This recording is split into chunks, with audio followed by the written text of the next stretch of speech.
Thank you for making some time to chat with us. Of course, nice to meet you. You've got an amazing voice. Yeah, you do. Oh my actually. gosh, thank you so much. You just made my day. Do you do radio at all? My background is in radio, but now I'm behind the scenes. So Oh, wow. I get to work with Her awesome voice is stars great. like you Yeah. guys. So I'm going to ask a few questions. I'll bounce between the two of you guys. But I just want to say how much I love the show. It was incredible. I had the opportunity to catch one of the screenings at the Toronto International Film Festival. Oh, great. That's Cool. amazing. Yeah, on the big screen. like And we- Big screen. On the big screen, it made such a difference. Yeah. But the first thing I did, Aria, I Googled you. Oh, no. I was like, Oh, I'm so sorry for you. I gotta know your What did you IMDb. find? Yeah, well, what I found was this was your debut, and you have this amazing, incredible resume with academia, and it really just got me thinking. How much of your academic world did you get to utilize in sculpting the role of Marie? So much. I honestly, genuinely use it every single day.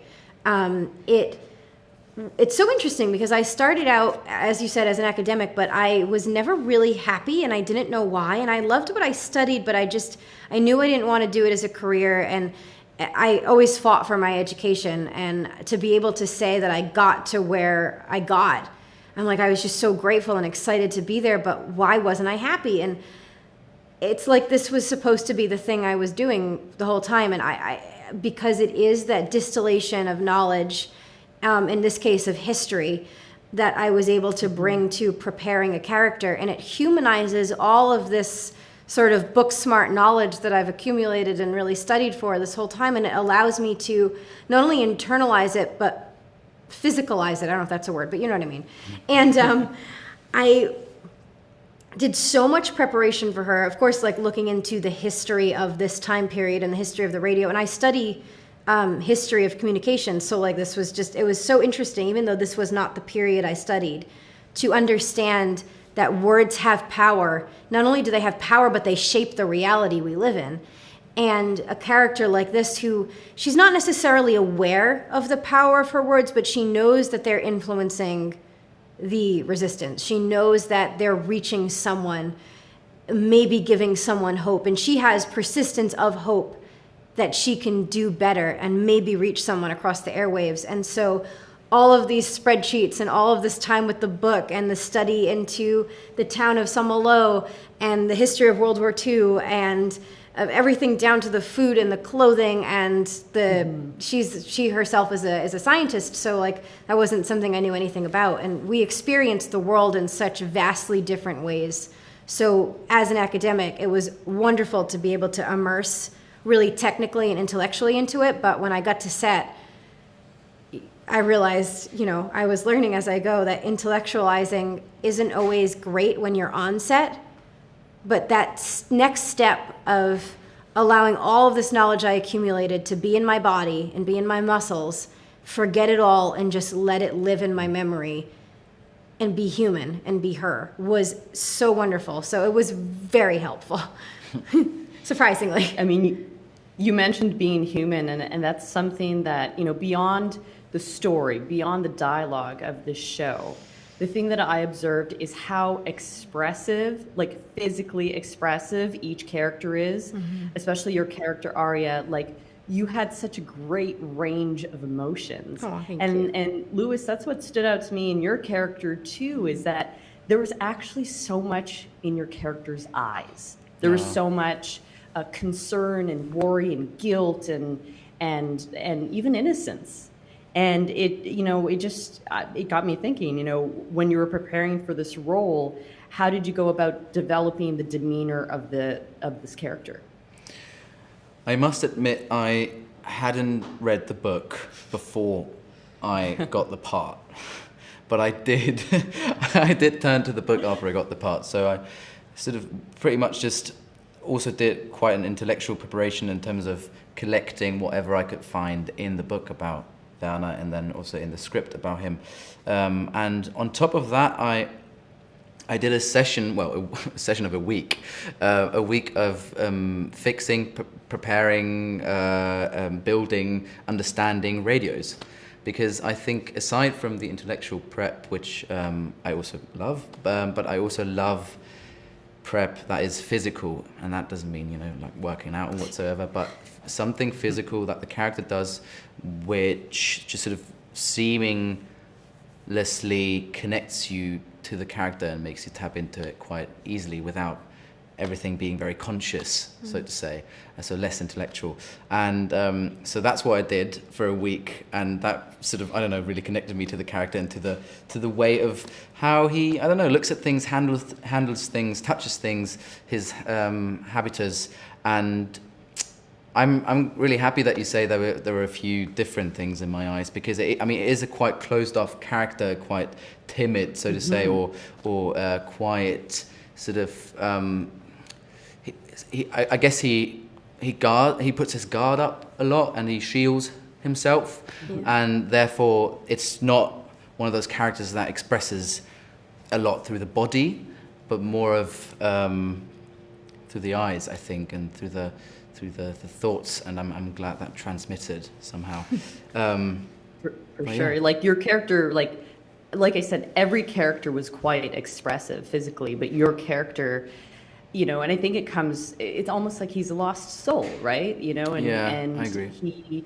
He has a lot going on, but maybe he just doesn't know how to express himself. I don't know. That's my observation. I immediately had observed that. And it's also not only the guilt, but the sadness about the guilt that I think just puts an incredible amount of weight on his shoulders.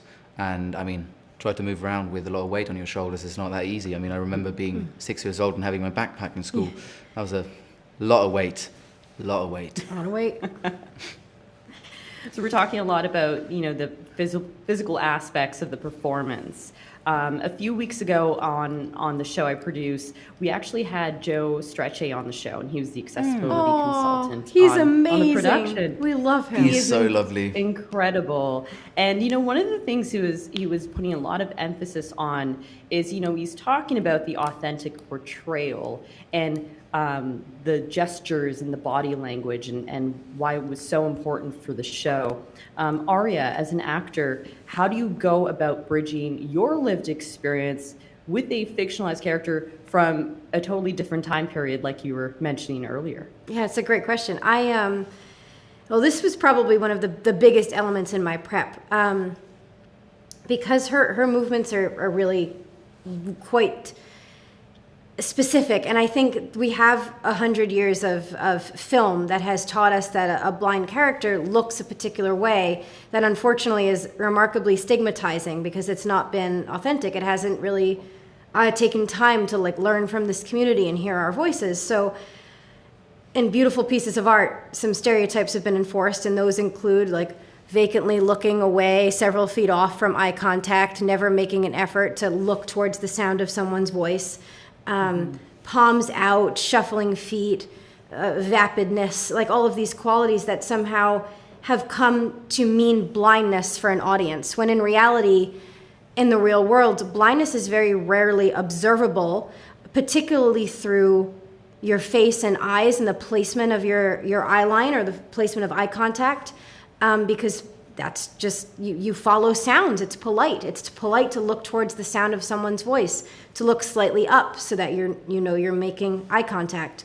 The eyes would look where your hand goes. Like, these are just fundamental truths about being a person who's blind or low vision that somehow have never made their way into film. So I understand that the sighted audience who has not exposed themselves to this population before, at no fault of their own, might be really jarred by the fact that this character, in her bearing, appears just like them.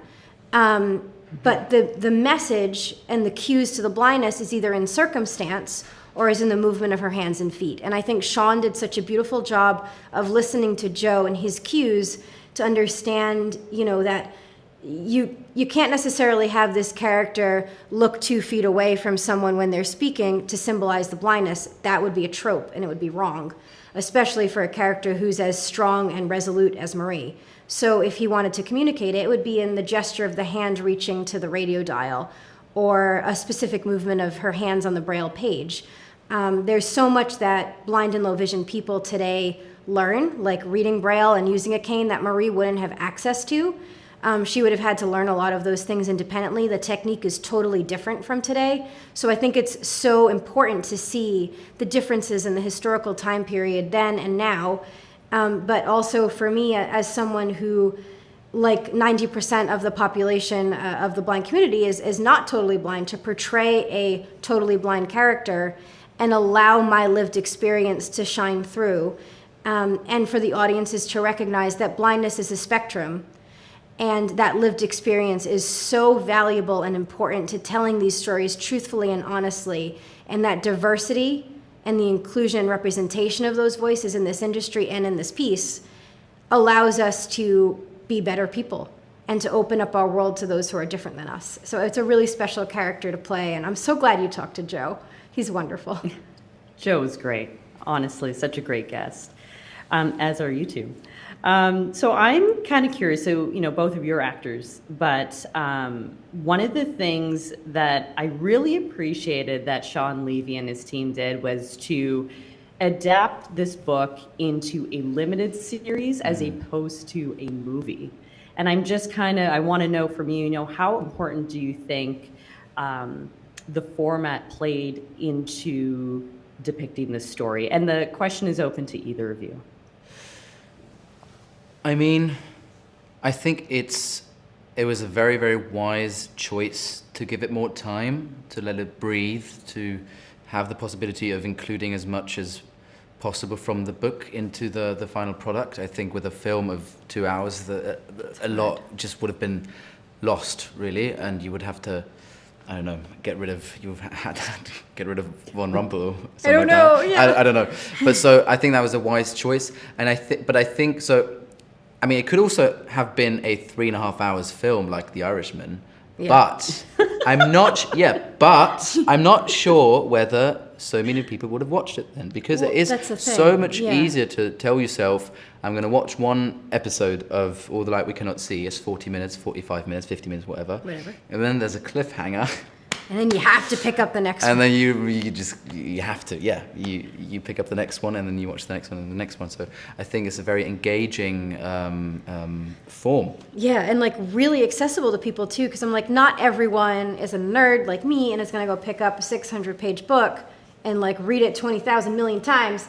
Like, it's not always the easiest thing to do, and sometimes you don't have time for that if that's not your favorite pastime. And anyone can enjoy TV, and I think a little bit more of an accessible space. It not only takes less time, but to be able to know that you can stay riveted and stay engaged. I'm really excited to watch this particular novel come to screen in a way that its profound and beautiful message can exist in a new medium, not just in prose, but in a visual space or in a sonic space, and that more people can be introduced to it who might not pick up the book, or might not have time, or might not want to listen to audiobooks, or whatever that might be for them. Do you listen to audiobooks? I do, yeah. Me too. It's fun. I like them. Listen to Stephen Fry reading Harry Potter. Oh, he's so good. Oh my God. So good. I'm just wondering, Aria, what thought would you want to leave to film and television industries when it comes to creating equal opportunities for actors who have disabilities? I think, and this isn't just in film and TV, I think this is just our world. People are quite limited by expectations that they may have.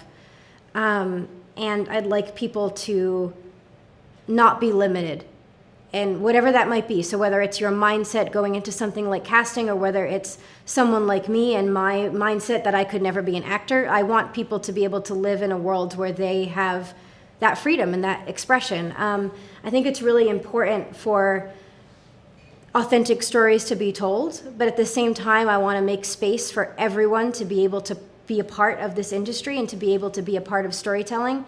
And I think expecting an actor to only play parts that pertain to their marginalized identity is frankly wrong. So I'd like to see the space evolve so that everyone can be included universally, that characters can be created universally, and that regardless of what identity you may have, that the world can be open to you to take on a character, a role, a job, whatever that may be, that you fit and that you have the talent and the ability to bring. So I think this is such a huge stepping stone, and the glass ceiling is broken, but there's a lot of shards on the floor, and we're still stepping over them. There's going to be a lot of kinks that we have to work out. But I am really privileged to be in this position. I'm excited for what my career might offer, but primarily I want this door to be open for the next person, not to have to blaze a trail, but to be able to have the career that they want as well. So it's a really cool opportunity. It's a really exciting time to be a part of this industry.